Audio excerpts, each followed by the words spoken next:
اور مولانا غلام اللہ کی بات کر رہے تھے میرے بھائی، انہی کی بات کرتا ہوں۔ بڑے علویت کے خلاف تقریر کرتے ہوئے فرمایا کرتے تھے، اذا قیل لهم تعالوا الى ما انزل الله والى الرسول قالوا حسبنا ما وجدنا علیہ آباءنا۔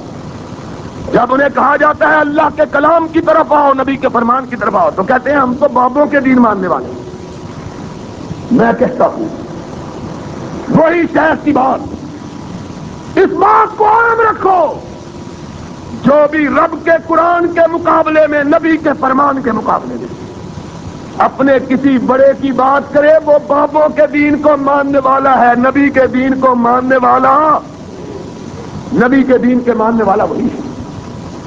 جب نام نبی آتا ہے تو کہتا ہے آمنا وصدقنا، پھر اختیارات مطلوب سمجھتا۔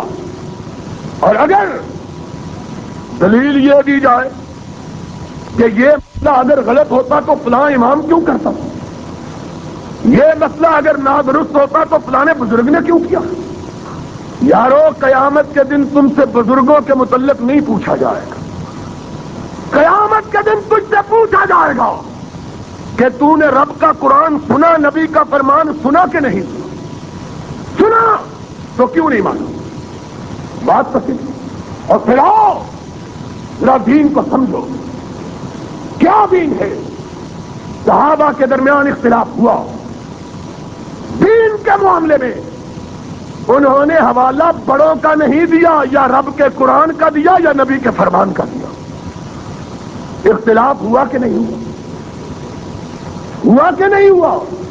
نبی علیہ الصلوۃ والسلام ابھی وفات پاتے کہ امت کے درمیان پہلا اختلاف ہوا کہ نبی فوت ہوا ہے کہ نہیں ہوا۔ اختلاف ہوا کہ نہیں؟ فاروق اعظم نے کہا، جس نے کہا کہ نبی پہ موت آئی ہے میں اس کی گردن کو اڑا دوں گا۔ ابو بکر نے کیا کہا؟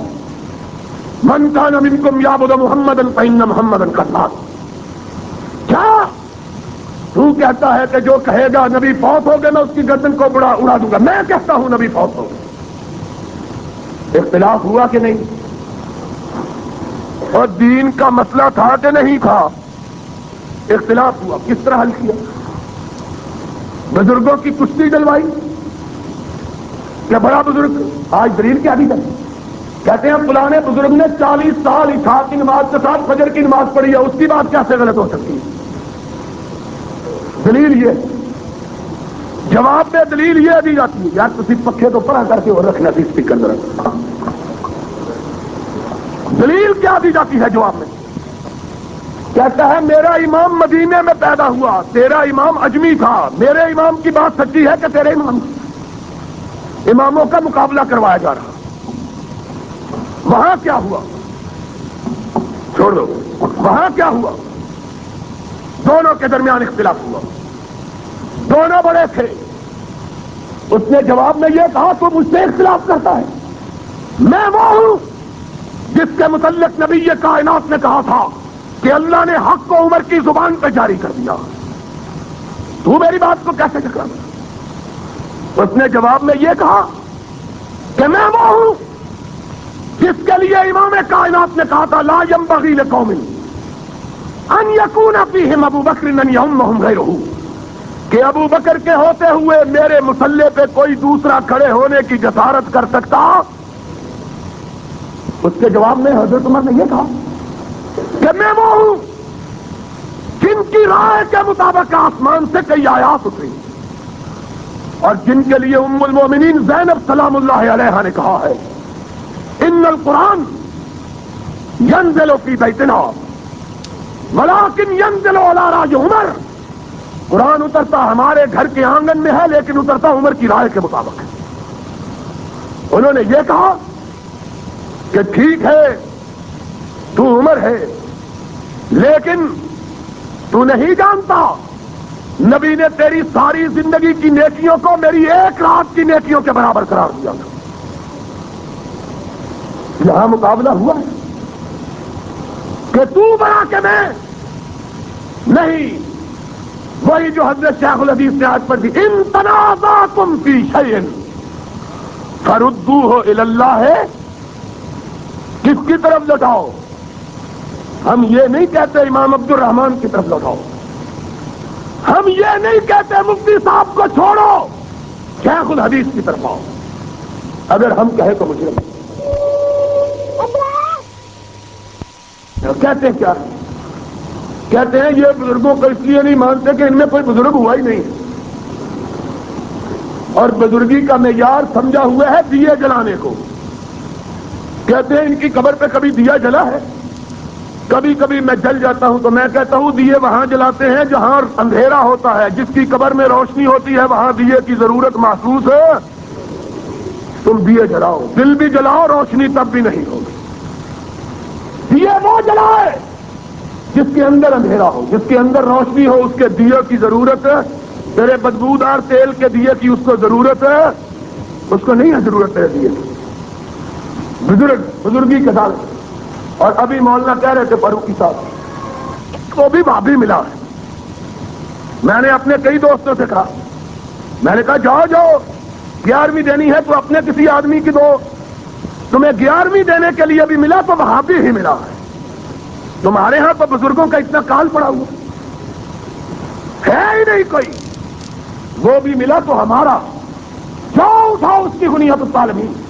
اور تمہیں ایک حوالہ بتلا دوں، یاد رکھنا میرا عقیدہ یہ نہیں ہے، میرا نہیں یہ عقیدہ، لیکن جس کی 11ویں دیتے ہو اس کا عقیدہ یہ ہے کہ 72 فرقے جہنمی جنتی ایک، اور 72 میں اس نے حنفیوں کو بھی شمار کیا۔ میں اپنا عقیدہ نہیں بتلاتا مولانا فاروقی صاحب، میرا عقیدہ یہ نہیں، لیکن جس کی 11ویں دیتے ہو اس نے تو سارے حنفیوں کو جہنمی کہا کہ نہیں بنیاد الطالبین؟ حوالہ میرے ذمہ، اور پوچھا کہ جنتی کون ہے؟ ہائے، اس نے کہنا چاہا، اور اگر کہہ دیتا تو حق ہوتا، اگر کہتا اہل سنت، اس نے اہل سنت کا بنیاد الطالبین میں لفظ استعمال نہیں کیا، کہا جنتی صرف ایک گروہ ہے، وہ اہل حدیث ہے۔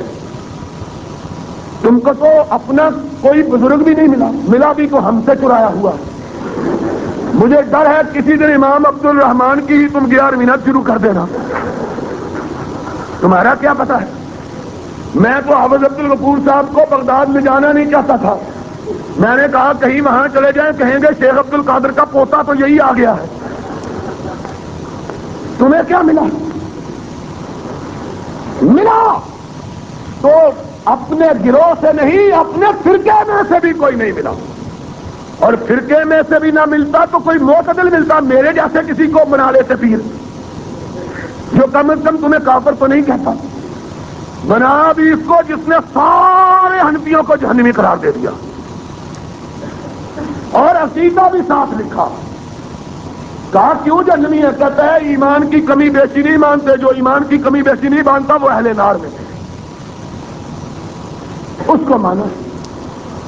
بزرگ صرف ڈھیریوں کے بنانے سے بزرگ نہیں بنتا، اگر ڈھیری کے بنانے سے بزرگ بن جاتا ہو تو ڈھیری تو 5 روپے کی مٹی ڈال کر بھی بنائی جا سکتی ہے، اور پھر یہ مٹی نہیں ڈالتے، اوپر پتھر بھی لگاتے ہیں کہیں پیر اٹھ کے بھاگ ہی نہ جائے، زندہ جو ہوا۔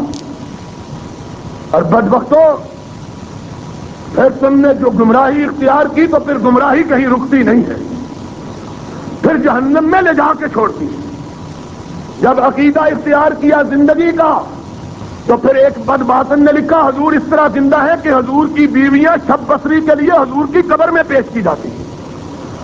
عیاذاً باللہ، معاذ اللہ، نبی کی اس سے بڑی گستاخی کیا ہوتی؟ میں کہہ رہا تھا بزرگ ہم میں بھی کم نہیں ہوئے، بزرگ اتنے ہوئے، رب کی قسم ہے ہمیں تو نام ہی یاد نہیں، ایک ایک شہر، اور تم نے تو ہر چرس پڑوسوں کی بستی کو سید اور شریف بنا لیا۔ ایسی ایسی بستیاں موجود ہیں جن میں ایسے ایسے اولیاء اللہ پیدا ہوئے کہ جن کی دعا کو کبھی رب بھی ٹالا نہیں کرتا تھا۔ کیا امام عبد الجبار غزنوی، جس قبیلے نے ایسا آدمی پیدا کیا ہو اس کو کہا جا سکتا ہے کہ اس میں بزرگ نہیں؟ لکھا ہے ان کے پاؤں میں ناسور ہو گیا. جراح کو دکھایا, اس نے کہا کاٹنے کے سوا اس کا کوئی علاج نہیں. پاؤں آگے کیا, نستر ابھی نہیں اٹھایا, ہاتھ لگایا, تڑپ اٹھے. اس نے کہا حضرت آپ کو اتنی تکلیف ہاتھ کو لگانے نہیں دیتے, یہ کاٹا کیسے جائے گا؟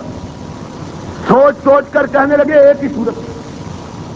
کہا کیا صورت ہے؟ کہنے لگے میں نماز کی نیت مانتا ہوں, جب سجدے میں جاؤں تو تم آپریشن کر دینا.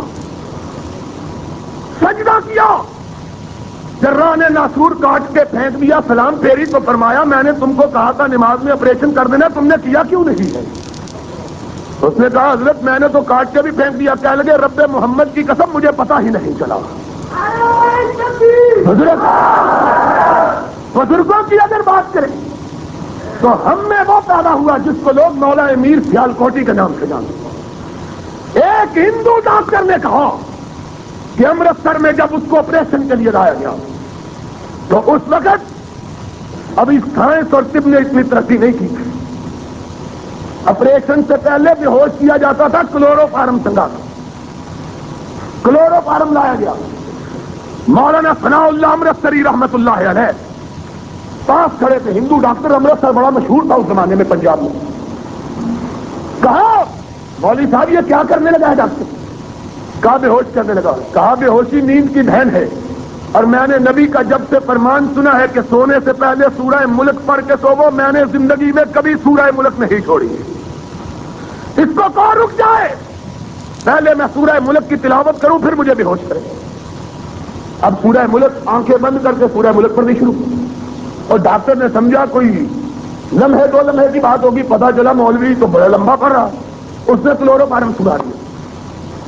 ڈاکٹر کا اپنا بیان چھپا, مولانا کو کلورو فارم سنایا گیا, بے ہوش ہو گئے, لیکن زبان اس وقت تک چلتی رہی جب تک سورہ ملک ختم نہیں ہو گئی ہے.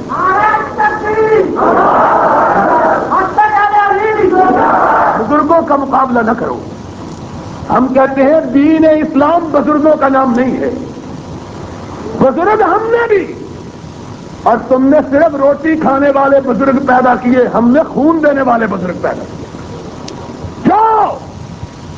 اگر یقین نہیں آتا تو ابن تیمیہ ایسے ایک بزرگ نکال کے دکھاؤ, ایک بزرگ کہ تتجافا جنوبہم عن المضاجع یدعون ربہم خوفا وطمعا. رات ہوتی ہے تو اپنے سجدوں سے آسمان اور زمین کے کناروں کو جگمگا رہے ہوتے ہیں, اور صبح ہوتی ہے تو کیا ہوتا ہے؟ یجاہدون فی سبیل اللہ ولا یخافون لومۃ لائم. رات کو رب کی بارگاہ میں جھکے ہوئے, دن کو کفار سے جہاد کیے ہوئے. تم دن کو کفر کے فتوے دیتے ہو, رات کے حلوے کھاتے ہو اور مر جاتے ہو. تم نے بزرگ پیدا کرنے چاہیے.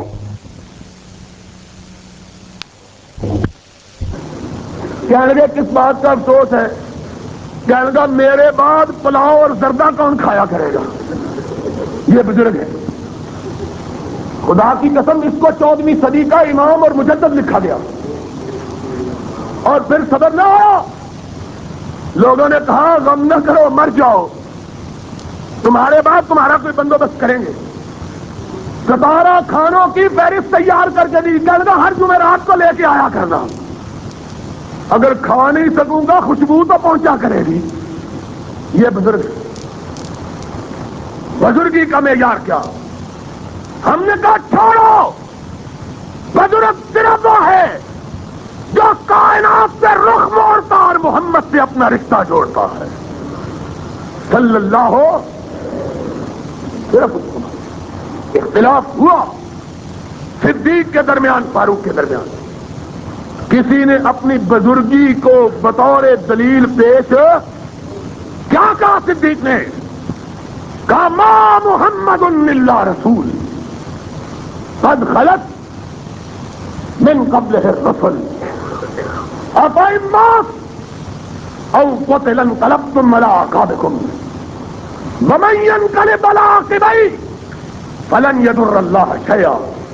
محمد اللہ کے رسول ہیں, یہ بھی اسی طرح فوت ہو تمہیں مبارک ہو. کہ جو حق تمہیں سمجھ آ گیا مجھے سمجھ نہیں آ سکا، میں نے قرآن کی آیت سنی اپنے عقیدے سے پلٹ آیا۔ ایمان۔ دوسرا اختلاف ہوا نبی کو دفن کہاں کیا جائے۔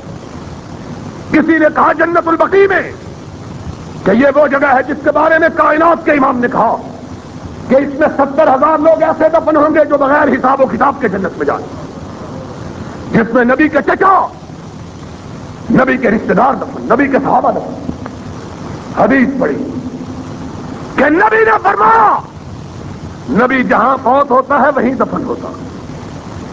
سب نے کہا آمنا وصدقنا۔ تیسرا اختلاف ہوا خلیفہ مہاجرین میں سے ہونا چاہیے کہ انصار میں سے۔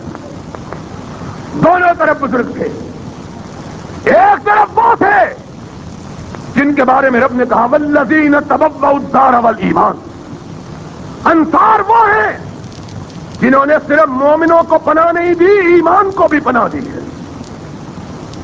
اور دوسری طرف مہاجرین، وہ مہاجرین کہ جن کے بارے میں رب نے قرآن میں کہا کہ اگر وہ جو خرچ کرتے ہیں اگر اس کے مقابلے میں کوئی کائنات بھی خرچ کر دے تو ان کے ثواب کو پہنچ سکتے ہیں، وہ مہاجر بھی نہیں۔ دونوں طرف لوگ موجود، تلواریں کھنچ گئی، اختلاف پیدا ہوا۔ کسی نے اپنی بزرگی اور بڑائی کو معیار نہیں بنایا کہ میں بڑا بزرگ ہوں۔ کیا کہا نبی نے فرمایا ہے رب کے حکم کے مطابق کہ ان تنازعتم فی شیء فردوہ الی اللہ والرسول۔ جھگڑا ہو جائے کتاب اللہ کی طرف آؤ، سنت رسول اللہ کی طرف آؤ۔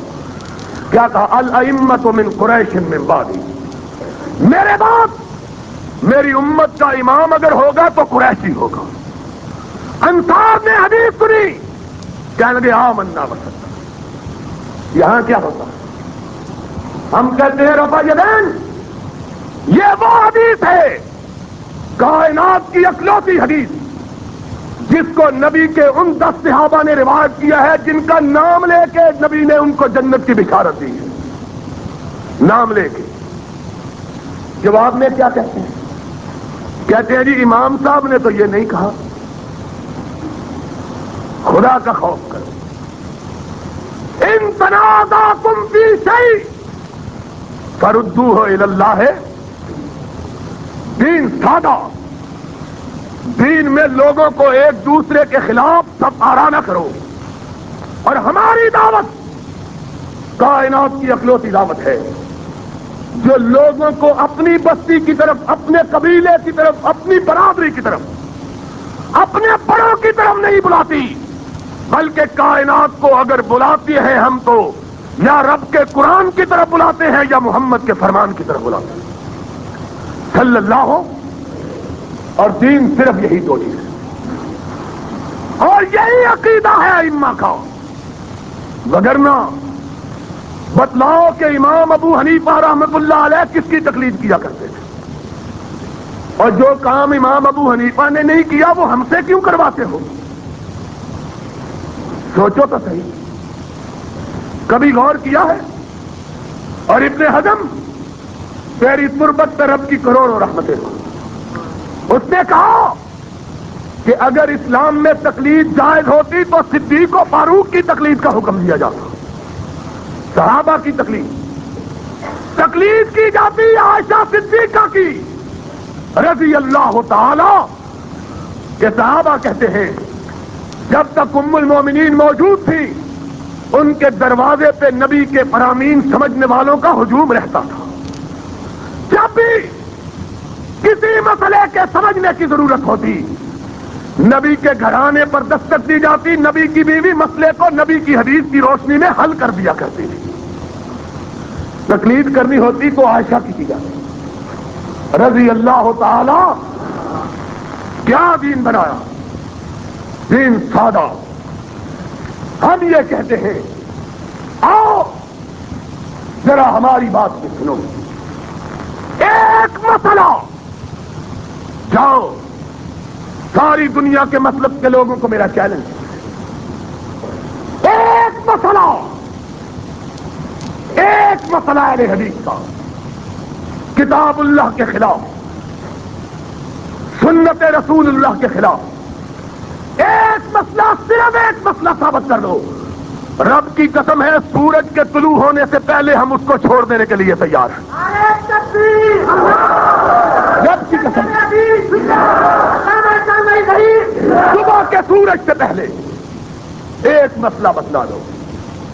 سینے پہ ہاتھ پھیر کے کہتے ہیں، یہ نہیں کہتے کہ مولانا عبدالستار کی کتاب کے خلاف، سید داؤد غزنوی کے عقیدے کی بات، مولانا میر کے عقیدے کے خلاف نہیں، کہتے ہیں ایک مسئلہ رب کے قرآن کے خلاف، نبی کے فرمان کے خلاف، ایک مسئلہ بتلا دو، تمہاری مہربانی بھی، تمہارا شکریہ بھی ادا کریں گے کہ تم نے ہمیں ٹوکا ہے حق پر، صبح کے سورج کے طلوع سے پہلے چھوڑ دیں گے، اور یا پھر تم ہم کو کہو کہ ہم تمہیں ایک مسئلہ بتلائیں، ایک نہیں، از عرش تا بفرش۔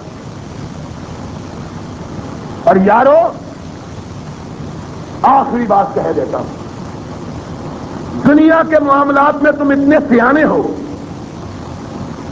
اتنے سمجھدار کہ 2 ٹکے کی سبزی خریدنے جاتے ہو یا 2 ٹکے کا تم سے کوئی سودا خریدتا ہے تو دیے گئے سکے کو الٹ کے دیکھتے ہو، پلٹ کے دیکھتے ہو، دیکھتے ہو نہیں دیکھتے؟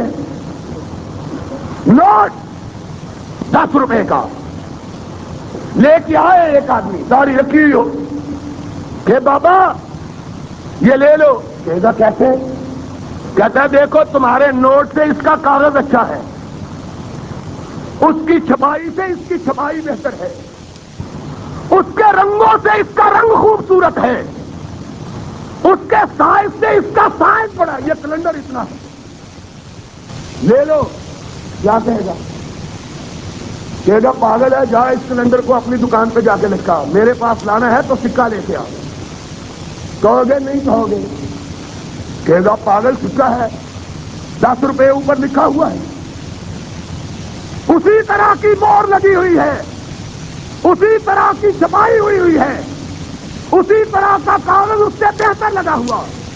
کیا کہو گے؟ کہو گے سب کچھ موجود ہے لیکن حکومت کی ٹکسال کی مہر اس پہ لگی ہوئی، اور جس پہ ٹکسال کی مہر نہیں ہے وہ سکہ اصلی ہو سکتا۔ اور دین کے بارے میں تم اتنے بے سمجھ ہو کہ ہر جبے والا، ہر پان والا، ہر سرمے والا، ہر پرے والا جو سکہ لے کے آئے چلا لیتے ہو۔ دین نبی کی تم نے یہ قدر جانی، کبھی مدینے والے کی اس پہ مہر دیکھی ہے کہ نہیں دیکھی؟ کبھی سوچا اس پہ مدینے والے نے مہر لگائی کہ نہیں لگائی؟ اور مدینے والے نے خود کہا ہے من احدث فی امرنا ھذا ما لیس منہ فہو مردود، اور جس نے دین کے بارے میں ایسا سکہ چلایا جس پہ میری مہر نہیں لگی ہوئی وہ مردود۔ ایک مولوی کیا کہتا ہے مجھ کو، کہنے لگا یہ ٹوپی جو تم پہنتے ہو یہ نبی نے پہنی ہے، یہ اینک جو تم لگاتے ہو یہ دین میں جائز ہے، یہ جو تم کرتا پہنتے ہو تریزوں والا یہ قرآن میں آیا ہے؟ میں نے کہا تمہاری عادت ہے کہ مسئلے کے جواب میں چکسلا لے کے آتے ہو، سن لو، یہ دلیل عام دیتے ہیں، تم بھی سن لو بات عام۔ کہتے ہیں یہ ٹوپی کہاں آئی ہے؟ میں نے کہا میں ٹوپی پہننے کو دین سمجھتا، اینک پہننے کو دین سمجھتا، یہ تریزوں والا کرتا پہننا دین سمجھتا، میں اس کو دین نہیں سمجھتا۔ پہنو، پگڑی پہن لو تب بھی ٹھیک ہے، ٹوپی پہنو بالکل نہ پہنو، پروفیسر یامین صاحب کی طرح بال بھی نہ رکھو پھر بھی کوئی بات نہیں، کوئی اس میں گناہ ثواب کی بات۔ میں نے کہا تم بھی تیجے چوتھے 40ویں کل کو کہہ دو دین کی بات نہیں ہے، میں تمہارا صبح 40واں دینے کے لیے تیار ہوں، تم بھی کہہ دو دین نہیں ہے، کیوں جی؟ ہم کہتے ہیں چلو تم کو دین نہیں، ہم کہتے ہیں جائز ہے. کہنے لگا جی اسی کہہ دیے دین نہیں تو پھر مویا نے سانو کھوانی ہے کھیر، پھر کھیر کون کھوائے گا؟ پھر سانو کھیر نہیں کھوانی، پھر تو قربائے الدیسا لی جائے گا، پھر ہمیں لے لیں، ہمارے پاس نہیں. دین وہ ہے جس پہ نبی کی مہر، اور جس پہ نبی کی مہر نہیں چاہے کتنا اونچے کرے والا ہو اس کی بات دین ہو سکتی، اس کا سکہ اصلی ہو سکتا. من احدث فی امرنا ھذا ما لیس منہ فہو مردود. جس پہ مدینے والے کی مہر نہیں وہ سکہ دین میں چل سکتا. یہی ہماری بات. ہم کہتے ہیں تم حنفی رہو، تمہیں بریلی کی طرف نسبت کرنے کا شوق ہے تم بریلی رہو، کسی کو بنارس کی طرف کرنے کا شوق ہو بنارسی بن جائے، کسی کو مدراس کی طرف شوق ہو مدراسی بن جائے، کسی کو بہار کی طرف شوق ہو بہاری بن جائے، کوئی اعتراض نہیں. لیکن پکار یہ ہے کہ دین صرف اتنا جانو جتنا صدیق و فاروق نے جانا تھا رضی اللہ تعالی عنہ، صرف اتنا دین، پھر کوئی اختلاف. اور اگر جھگڑا ہو جائے اپنی لال کتاب اٹھا کے نہ لاؤ، یا نبی کا فرمان لاؤ یا رب کا قرآن لاؤ. آمنا باللہ. یہی ہماری دعوت ہے، یہی ہمارا آوازہ، یہی ہمارا ہوکا، یہی ہمارا پکار. اور اسی کے لیے ہم دعا کرتے ہیں کہ اللہ اسی پہ زندہ رکھ، اسی پہ خاتمہ فرما. وآخر دعوانا ان الحمدللہ رب العالمین. مولانا عبدالغفور صاحب جیل میں دعا فرماتے ہیں.